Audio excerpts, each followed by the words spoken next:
Welcome to Sports Management Podcast, where you will hear interesting sports management professionals share their stories, experiences, and passion for the sports management industry. I am your host, Marcus Philipson. Welcome to episode 145 of Sports Management Podcast. Today's guest is Houman Ashrafzadeh, the founder of Padium, London's premium padel club in the heart of Canary Wharf. Houman is a serial entrepreneur who, in addition to Padium, also founded Urban Green's Salad Bar, Coffydoor, and 360 Capital. His latest venture, Padium, is backed by Spotify co-founder Martin Lorentzon, who also is a big padel enthusiast. In this episode, we spoke about the padel landscape in the UK, learnings from the Swedish Model, challenges from starting a restaurant just before COVID, why he chose Canary Wharf as the location for Padium, what Houman has learned from Spotify co-founder Martin Lorentzon, and much more. Houman Ashrafzadeh, welcome to the Sports Management Podcast. Thank you so much, Marcus. You are the founder of Padium, London's premium padel club in the heart of Canary Wharf. So can you tell us a little bit about Padium? Yes, sure. So Padium is one of my new projects. I've been working on it for quite some time. It's been in the works for probably around 3.5 years. Just a short intro here. I lived in London for the past 20 years, but I grew up in Sweden. And I think when I started getting my first exposure to padel, it was in my hometown in Helsingborg in Sweden during my trips back home. And I discovered the sport. I started playing it together with my brother and his friends, and I instantly fell in love with the game. And back then, there were only 2 courts available, if I remember correctly, in London. And they were outdoor, and they were both impossible to book. And, outdoor courts in London, it rains all the time. So it was just not optimal. So I started looking into the industry and quickly realized that there's a gap in the market. There's a complete vacuum of padel in the UK. This is probably around 3 years ago. And that's when the idea came to me. And at first I said, maybe I should just raise some money and open up a very basic club, but realized that no one actually knows what padel is. So my mind started going into a different direction where I thought, I should build something more of a flagship. I built a brand around it, and that's how Padium came to life. And that was the initial idea behind it. Interesting. So I know it took some time to get things started. You worked on this for, I think, 2.5 years before you opened. So how did it go from an idea and these 2.5 years until you opened?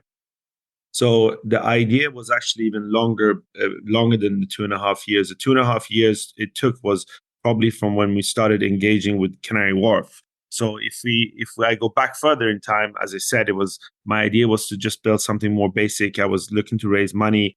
I wasn't getting any traction with raising money because I was trying to do so in the UK, in London.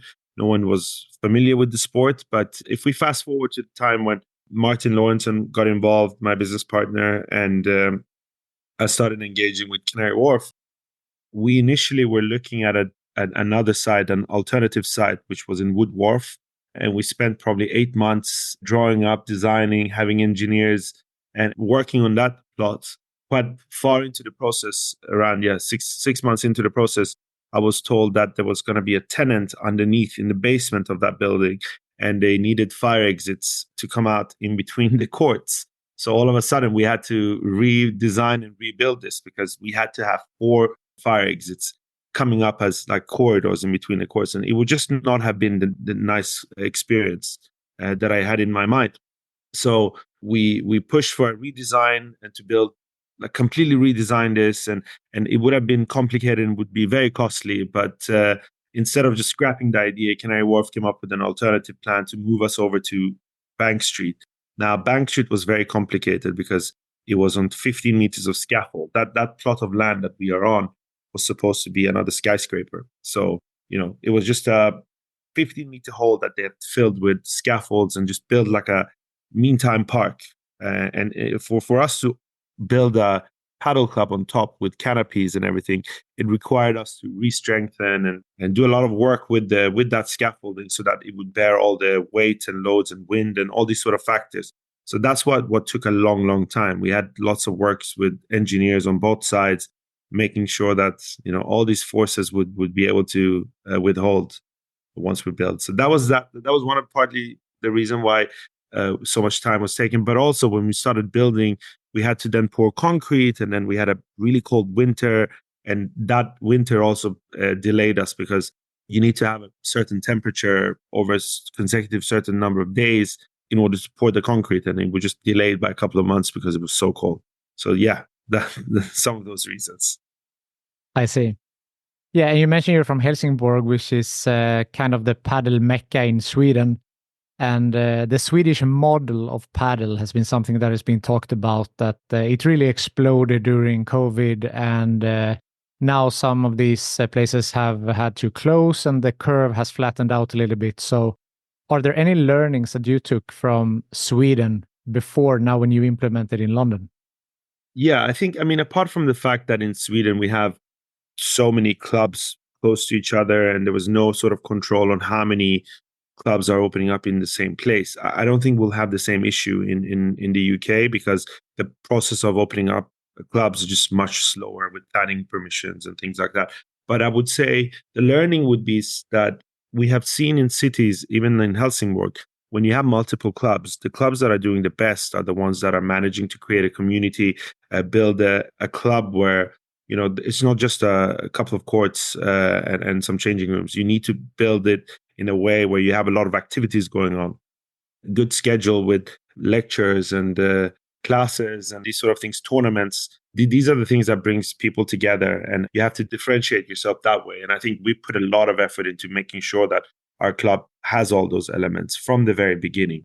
Even though, you could argue that you don't necessarily need that right now in London because there's such a high demand for courts and you don't necessarily need all those extra things. But for me, it was important to build that into the culture from day one. We're building a community, and I think that's important. So you have 7 indoor courts and 1 outdoor court, correct? Yes, that's correct. But soon 1 additional outdoor court. So we're expanding slightly. And do you have a center court and in order to, host events and tournaments and so forth? Yeah, so on the indoor courts, 6 of them are on the sides and then 1 center court. And the center court has enough space for players to run out if they need to. And we also have a AI camera that when people play, they can get their matches, sort of the match reports analysis sent to them. So yeah, and then we have a mezzanine floor as well, which is basically made for tournaments and events. So a lot of, you can have 100 people up there either just watching the games or hanging out before and after the game. So yeah, we've done a lot of tournaments and we do a lot of corporate events as well. I spoke to Sandy from the Padel School a while back, and he, of course, as a coach, is emphasizing a lot the coaching aspect to have a proper education for coaches, but also for players in order to grow the sport organically.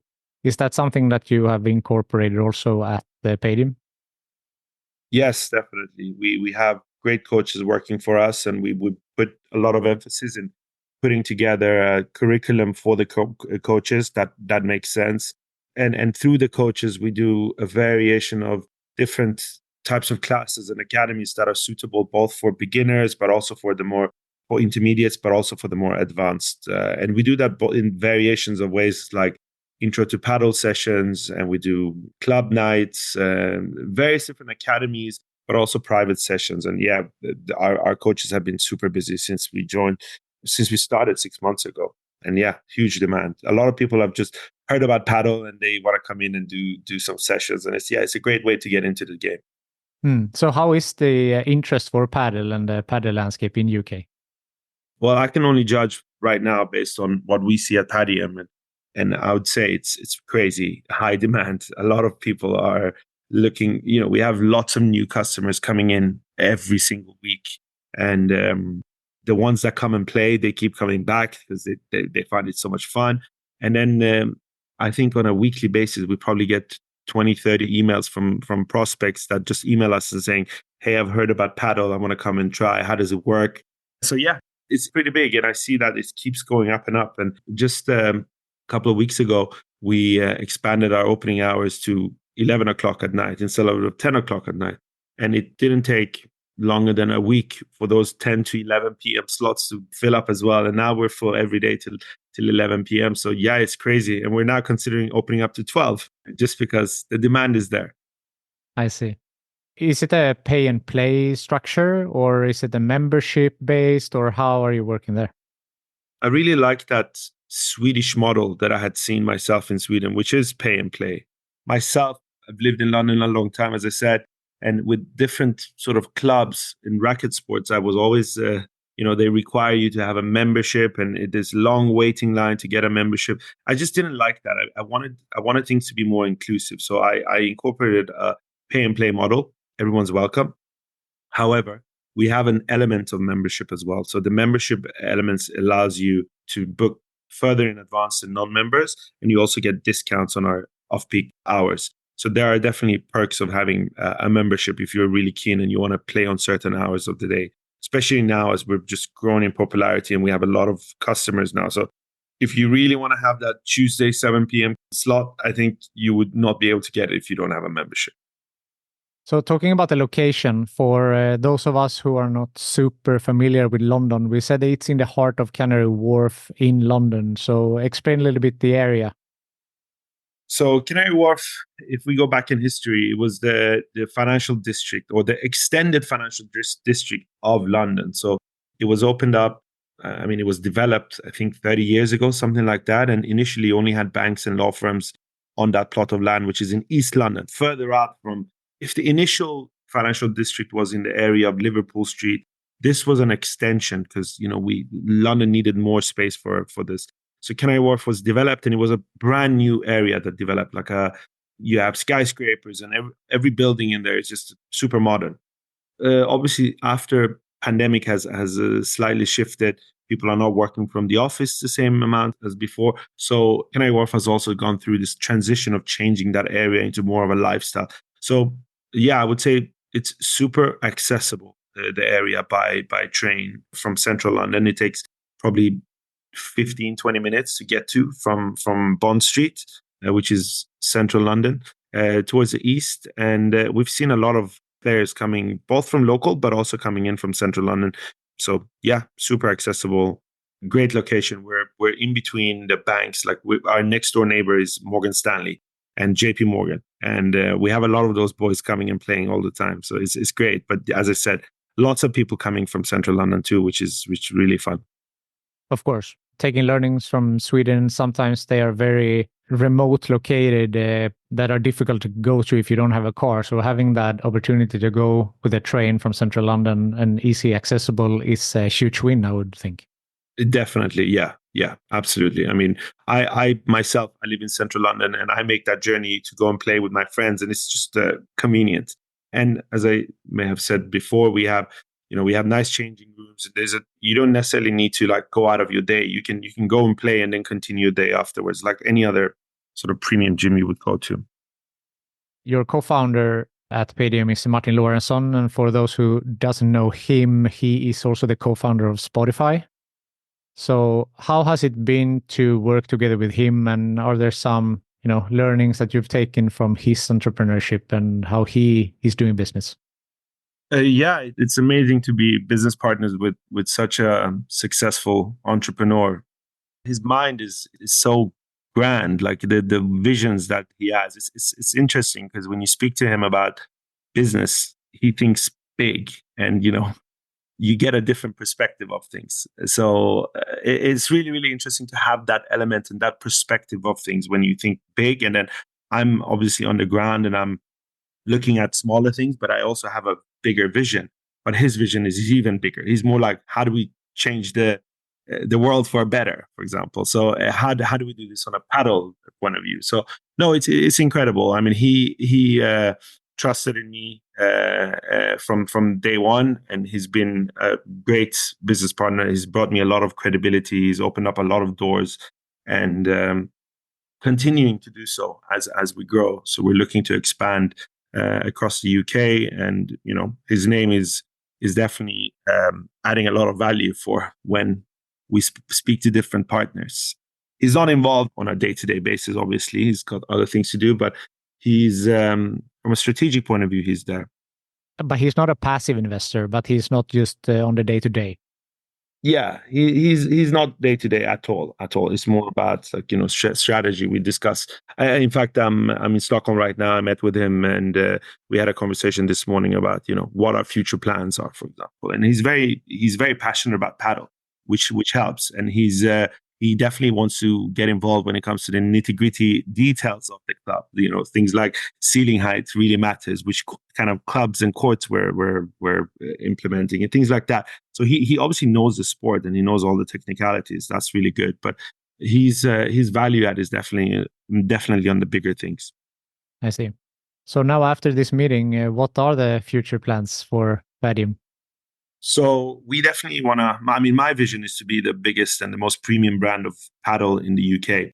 And we want to grow across the UK in good locations. My idea is to build clubs that are, as I said, like community builders. I want to have clubs that have that little extra where the experience is a little bit extra as a player, both, before the game, during the game, and after the game. All those elements and levels and phases of your game should be something a little bit extra at Padium. And that's what I want to implement at various different locations in the UK. And we have a few clubs in our pipeline. Nothing I can mention right now, that once they're fully confirmed, I'll announce them. But yeah, we have big visions, big plans ahead. Can you say if there are any specific cities or areas that you're targeting? All major cities in the UK, but also continue to grow within London region and within central London and outside. I know it's difficult to grow within central London, but that's our goal. We definitely want to take on more central locations like the one we have. You are yourself, you're a serial entrepreneur. You're the co-founder of Coffydoor coffee company, also co-founder of Urban Greens UK, and now Padium. So when did this entrepreneurial journey start? The journey really started when I was probably 12 years old, 13 years old. I always had it in me. I remember buying MP3 players as a 12, 13-year-old from China and selling them on Swedish Blocket, as a little side hustle. So I always had that inside of me somehow. But at the same time, I had a dream to go and work in finance, in the banks, which I pursued. And I worked in the corporate world for maybe 10 years in banking and management consultancy. But I think the real step into entrepreneurship was probably around 6 years ago, when I, together with two friends, very good friends of mine from university, we decided to open up Urban Greens. And that's, again, I having grown up in Sweden, I saw similar concepts in Sweden together with my co-founders. We saw them here and we saw them in the US, healthy fast food. And in London back then, it was just not existing. People were having sandwiches and crisps for lunch. So we wanted to bring something new to the market. And that's when Urban Greens was born. We launched our first restaurant in July 2019, just before the pandemic. So perfect timing there.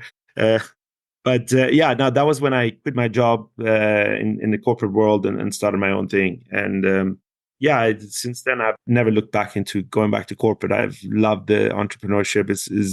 It's a great, it's great for me. I really enjoy it. I love creating something. I love having an idea and that slowly comes to life and starts with a spreadsheet. And, a few years down the line, you see it on the street somewhere. You have customers and they love it. And that's amazing. I really enjoyed that journey.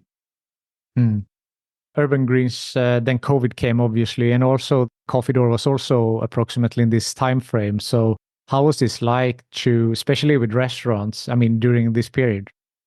COVID was really difficult for us. Luckily, we only had one store at that time. And also the good thing was our food was great. It could easily be delivered far away. It was cold salad. So it wasn't like quality wasn't deteriorating as it was being delivered. So we really pushed into doing deliveries, and that pivot was worked out well for us. So we did fairly well during the COVID. We had lots of lockdowns open and closing during this time in the UK. But yeah, we did well. And as we came out of COVID, we then opened up our second site, which was in Canary Wharf. And then following that, we have 4 stores right now. So we had lots of challenges. And to be honest, when you get into an entrepreneurial path, you're already facing a lot of challenges. It's already difficult as it is. But then facing COVID was also it was tough. But I think coming out of that, including the inflations and, Brexit was also another difficult thing with finding staff. All those things kind of like made us just really resilient. And right now it's, challenges comes our way like any other business, but you're much more prepared for it, or you're prepared that there will be challenges and you just figure out a way to handle them. It made us resilient. I understand that. So would you say that this is the biggest bump that you've had in your entrepreneurial career? Which one? COVID. To be honest, COVID, I would say the aftermath of COVID was even more difficult when Brexit had happened in the UK. All the people in hospitality that used to work there were no longer in London, and it was next to impossible finding staff. And at the same time, prices of everything had gone up. I think that was probably the most difficult part. COVID was okay because we managed to go through it. The part afterwards was much more difficult. So you mentioned one of the Urban Green stores is also in Canary Wharf. So then you have a healthy lunch and then you can play some Padel all in the same place. Yeah, exactly. And we actually offer our customers at Padium 20% discount. If they play the game, they can go and pick up a lunch at a discount. So yeah, it's perfect. That's smart. You have said that you have developed a unique skill set and problem-solving approach to business challenges. So how have you develop this type of skills? Is it all, trial and error? Or I know you have also gone to business school, but where have you collected this skill set? Yeah, I mean, I went to business school and then I worked as a management consultant for a couple of years. I worked in finance as well. I think my years in corporate was definitely good. I collected a lot of tools during those years to be able to deal with different scenarios, especially as a management consultant where you deal with problems in other companies and you get to see different cases. That was incredible. The value and experience I gathered there was really, really good and sort of helped me through my entrepreneurial journey. But I would say building Urban Greens was definitely the most beneficial things for me that taught me all these things. Because I don't know how many problems we've solved throughout the years with Urban Greens, but it's just so many and they're constant. And you just have to understand, you just have to switch your mindset into how you deal with business challenges. And I think learning in practice versus learning in school is just day and night. That's much more valuable to me. So at this point, having had multiple businesses, I kind of feel like nothing is impossible. You just, I'm prepared for issues. They will come and challenges will be there on the way. It's just a matter of knowing that they will be there and not stand on your toes and be prepared for them rather than, feeling like they come to you as a shock. I would say that's a big important thing. Again, back to Sweden, during the peak, there was a lot of places just popping up to hoping to make a quick buck. But in this case, I mean, you have such experience from business, from entrepreneurship. So it feels like, you're building this on a solid foundation and looking at the big picture, not just for the quick buck, Absolutely. And one thing I learned through this journey of both Urban Greens and Coffydoor is about how to build a brand. And there's so many different aspects of a brand that is important. And that means also having a long-term look at things. I've turned down multiple locations, which I know other paddle operators would probably definitely go for because they were not aligned with our brand, because they were not aligned with what my bigger vision is. I have to turn them down, even if that they would have meant, a quick buck. But that's not something I'm interested in. I want to do something more for the long term. And yeah, that comes to every aspect of the business, including like how I work together with my team. I want to create an environment and a culture that they're both proud of to be working at, but also enjoy and they can develop into. So I think that's another very important thing that you need to look at as an operator. And yes, the experience that I have from other businesses similar to this is very, very helpful in this situation. And regarding the brand, the name, Padium, where did that come from? When I started this journey, I knew that brand was going to be something I'm going to put a lot of emphasis on. And I appointed a very talented branding agency in London. They're called Poppins Agency. And the CEO is a very good friend of mine. But they're incredible. I wouldn't have hired him just because he's my friend. They're just really, really one of the most talented agencies I've ever worked with. And what my brief was, helped me come up with the name and also obviously the branding. But for the name, I just don't want the name to have Padel in it because every company has the name Padel and it's just difficult to differentiate between them. And they came up with a few alternatives, and one of them was Padium. And the play is a combination of the word paddle and stadium, because in my mind and vision, when I wanted to build Canary Wharf, was always as if you're walking into an arena, into like a stadium. And that grand vision was also combined into the name. So paddle and stadium became Padium. And some people call it Padium and some call it Padium. I love the name from the very first start, and yeah, super proud of it. Yeah, it's great, and also like premium, and also kind of in there. And as you said, it's good for the brand maybe that people talk about it. How is it pronounced? Where does it come from? It creates an curiosity and an interest around the brand as well. Of course, yeah, we thought of that as well. Actually, that there would be, even when we were starting to, just the name idea came up, and some people were pronouncing it one way, and some people were pronouncing it the other way, and it was just like, yeah, there you go. We're already talking about the name. As a serial entrepreneur that has several successful companies, what is some advice that you would give people who want to start their own company? Some advice for people who want to start their own company. I would say, when I was a kid, very eager to start my own business, I was sitting in a room trying to come up with new ideas and be like an inventor. And I think as I grew and became more mature, I started realizing that, you don't need to reinvent anything. Just take something out there that exists and just make it better. Just improve on it. There's so many touch points on pretty much anything that could be better, and just disrupt that market slightly.